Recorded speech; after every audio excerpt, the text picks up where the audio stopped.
नमस्कार मित्रांनो, तू ही रे माझा मितवा या मालिकेत उद्याच्या भागात असं दाखवलं आहे की ईश्वरीचे वडील घरी आलेले असतात, कारण की ईश्वरीचं लग्न ठरवायचं असतं म्हणून ते घरी येतात आणि राकेशजींच्या वडिलांना पण बोलवून घेतात. राकेशजीचे वडील म्हणजे ते डुप्लिकेट वडील असतात.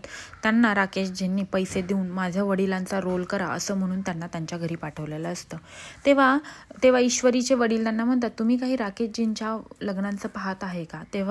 तेव्हा तेच राकेशचे वडील म्हणतात की हो, पाहत आहे. त्याच्या ह्या ज्या समाजकार्याला कुठली मुलगी सहकार्य करेल त्या मुलीसोबत त्याचं लग्न ठरवू असं मनात आहे. असं बोलल्यानंतर आता ईश्वरीचे वडील खूपच खुश झालेले असतात, कारण की त्यांना असं वाटत असतं आपली ईश्वरी यांच्यासाठी परफेक्ट मुलगी आहे, आपल्या ईश्वरीसाठी हे राकेशजी पण परफेक्ट मुलगा आहे असं त्यांच्या मनात असतात. तेव्हा ते म्हणतात हो, आम्ही कुठली मुलगी असेल बघण्यात तर आम्ही नक्की तुम्हाला सांगू, असं सगळं त्यांचं बोलणं झालेलं असतं.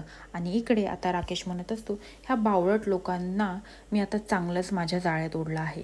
यांना काहीही कळत नाही. माझा तर एक टप्पा आता पार पडला आहे, कारण की आता लग्नाची बोलणी तर झाली आहे. त्यामुळे राकेश इकडे खूपच खुश असतो. आणि इकडे ईश्वरीच्या शॉपमध्ये काही मुलं आलेले असतात. ते बोलत असतात की इथलं आत्ताच्या आत्ता हे सगळं खाली करा, नाही तर सगळं फेकून देईल. तेवढ्यात तिथे अर्णव येतो आणि ईश्वरी म्हणते, आता अर्णव सर एकदम परफेक्ट टाईमला इथे आलेले आहेत. आता मस्त होणार आहे, ती म्हणजे फाईट.